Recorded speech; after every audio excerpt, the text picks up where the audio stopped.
Hey, what's going on everybody? This is G The Hypersapien, and in this video we're going to take a look at Artel W's Bicheta Da Sturmorc from the Iron Horde range. So this orc comes in 11 parts. He has 4 options, a hammer or an axe, and then he has 2 different head options. So Artel W's miniatures come in brown paper, basically wrapped like a present with a wax seal on the paper, and then you open it up and then you get one of these. So the minis come in a little box depending on what mini you get. I've already reviewed the Iron Horde Specialist. If you haven't seen that video, go ahead and watch it please, I'd really appreciate it. But inside the brown boxes you get these little baggies with the miniatures in it. You get bubble wrap, and then you get all the bases loose. Like always, we'll bust this open and we'll have a look. The issue I find with Artel W's stuff is they don't have instructions. Obviously this kit's quite an easy one. Some of the bigger kits are a little hard to work out where stuff goes. You can go onto the website and they have normally pictures sort of indicating where all the bits go. So obviously I'll leave their details in the description box for you to have a look if you want to buy any. And I'd appreciate it if you say G The Hypersapien sent you, just so they know that you came from this review. First we'll take a look at the body. The torso and the legs are attached. You can see it's really good resin. There's no bubbles. There's no issues here. I like all these panels that have been riveted on. Looks really nice. You've got some wear and tear. So that'd be nice to paint and bring out the details there. Reminds me of a Meganob, the armor. I like his pose a lot more though. He's less like a TV box. Like the Meganobs look like TVs. Like old TVs, all square and bulky, but not necessarily in a good way. But I really like his pose. The way his armor on his chest is.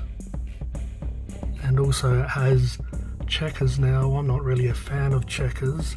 It's not really my cup of tea, but at least for all the people that love checkers, you sort of already have it molded on. So I'm going to keep that on, not going to bother getting rid of it. It'll just be a bit of a painting challenge. It'll be fun to work on that. Then you have the 2 different head options. Now they come in 2 different sizes. It's basically the same head, but not quite sure why. I guess maybe to represent maybe a war boss, and then whatever else, a knob, leader. Really crisp detail for how small that head is. You get the little broken part of the helmet, the eyes, the nose. You can even see the mouth inside the jaw piece. But yeah, there's little dents here.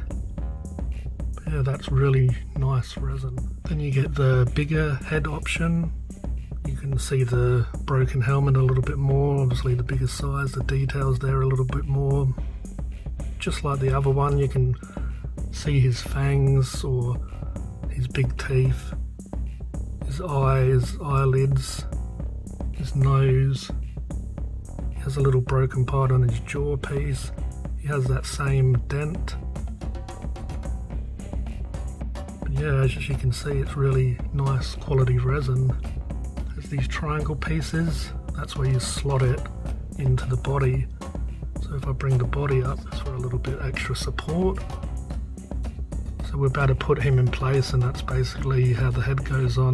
You're going to need super glue for this. Plastic glue obviously isn't going to work on resin. Also, if you don't know, you're going to need to wash resin before you prime and paint it. The molding agent can be a bit sticky or oily, so you normally give them a bit of a rubber dub and a scrub dish soap, and give them a bit of a scrub with an old toothbrush. Just soak them in warm water for a little bit, and then just give them a light brush. So he also comes with these 2 armor panels that go on each side. You can kind of see the top here has 2 slots, and then that triangle, those 2 parts connect in there. So you get the 2 panels, one for the left and right side. they are actually slightly different. So this one has two panels that have been bolted together, and this is more like one. You have his huge arm here, has some checkers on it, some damage, some rivets, some wire, has some damage here, which is nice. Just gonna have to remove this bit of peg here, so you can get some clippers into that, knife to clean it up. So you get his backpack or his armor on his back, power generator, has some really nice details though, little tiny rivets, has some damage on it. Just gonna have to remove these parts. Yeah, that goes in his back pretty straightforward. It has that square piece and then these two circles.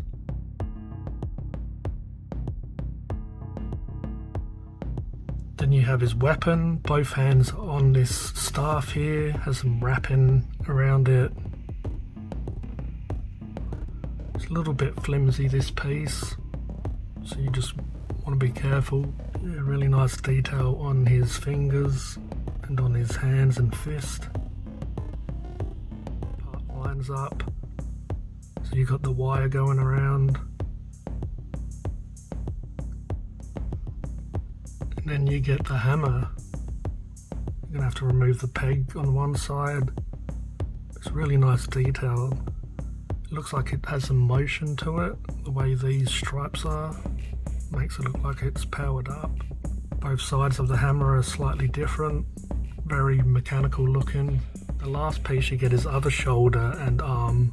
I really like the wear and tear, and I like the spikes on this one. That looks really nice. Yeah, both arms are actually different, which is nice. You get some different details on them. Even down here, even down near the wrist, they're different. So you have all the panels and stuff differently, which is really nice. But yeah, that was my review of Bicheta Da Sturmorc. He obviously has a thunder theme. I believe Sturm translates to storm. So yeah, he has that big Thor-like hammer. If you read the description on the website for him, it says that he came from the sky. Leave a comment and tell me how you would build him, the smaller head, the bigger head. Which weapon option would you use, the hammer or the axe? Do you like this miniature? If you do decide to buy it, tell them that G The Hypersapien sent you. I'd really appreciate it. But as always, thanks for watching. This was G The Hypersapien, and I'll catch you next time. Cheers.